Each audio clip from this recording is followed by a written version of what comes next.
کیسے روزے کی حالت میں جبکہ حرام ہے، اور اللہ کا قانون یہ ہے کہ اگر ایسا کیا تو 60 روزے رکھے یا 60 مسکین کو کھانا کھلائے، یہی تو ہے، غلام آزاد کرے۔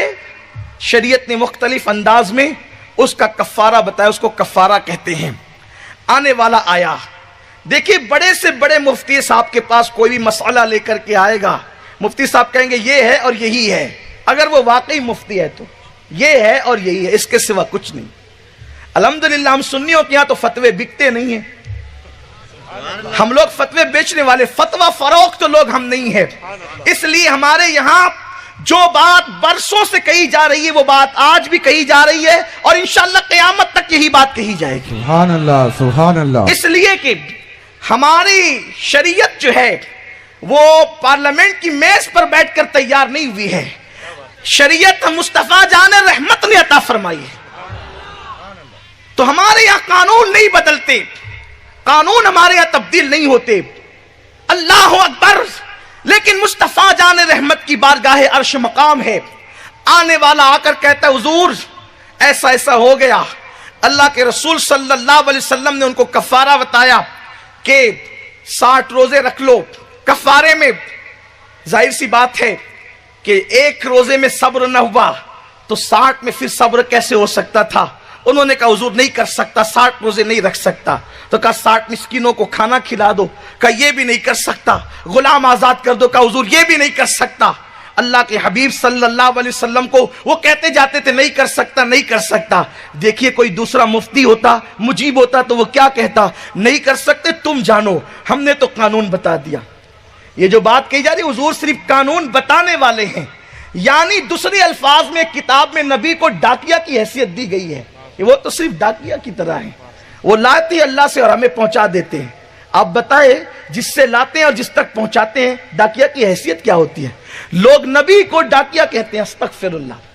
اللہ تبارک و تعالیٰ لوگوں کو ہدایت عطا فرمائے۔ پھر لوگ ہم سے کہتے ہیں اختلاف کی بات نہ کیا کرو، لوگ تو خود اختلاف کے کانٹے بوتے ہیں، اگر ان کانٹوں کو ہم اٹھائیں تو ہم مجرم کیوں ہیں؟ ہم کیوں مجرم ہیں؟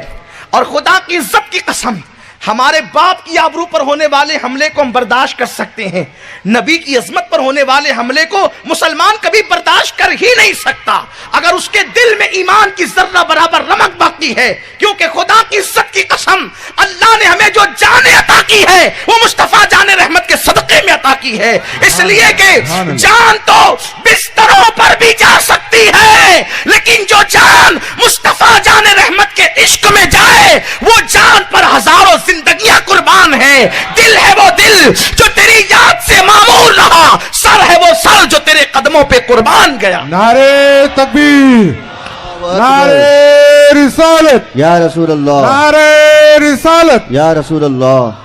شریعت کو تحفظ ناموں سے مصطفیٰ کو تحفظ دیے بغیر ہو نہیں سکتا، اور یاد رکھیں شریعت سیاسی لیڈروں سے کبھی محفوظ نہیں ہوئی ہے، شریعت کو تحفظ ملا ہے تو خانقاہوں سے ملا ہے۔ سیاسی اڈے ہمیشہ سیاست کے مخالف رہے ہیں، اکبر کا دربار دیکھ لو، مامون کا دربار دیکھ لو، یہ سارے جو دربار تھے جسے دنیا جلال الدین اکبر کہتے ہیں، لوگ اس کو اکبر دی گریٹ کہتے ہیں، وہ اپنے وقت کا بدترین ملحد جس نے دین الہی قائم کر کے شریعت کا مذاق اڑایا، لیکن جب سیاسی دربار سے شریعت کا مذاق اڑا تو خانقاہ سے سلسلہ قادریہ کا وہ عظیم بطل جلیل جسے دنیا شیخ عبدالحق محدث دہلوی کے نام سے جانتی ہے، وہ عاشق مدینہ کھڑا ہوا، اور سلسلہ نقش بندیہ جس پر قیامت تک ناز کرتی رہے گی، وہ فاروق اعظم کا شہزادہ شیخ احمد سرہندی مجدد الفسانی رحمت اللہ علیہ یہ کھڑے ہوتے ہیں اور شریعت کو تحفظ فراہم کرتے ہیں، لیکن جنہوں نے شریعت کو تحفظ دیا ان کا صاحب شریعت سے قلبی دل کا تعلق تھا، تبھی شریعت کو تحفظ نصیب ہوا۔ جن کا تعلق قلب کا مصطفیٰ جان رحمت سے نہیں ہوگا وہ شریعت کو کبھی تحفظ نہیں دے سکتے.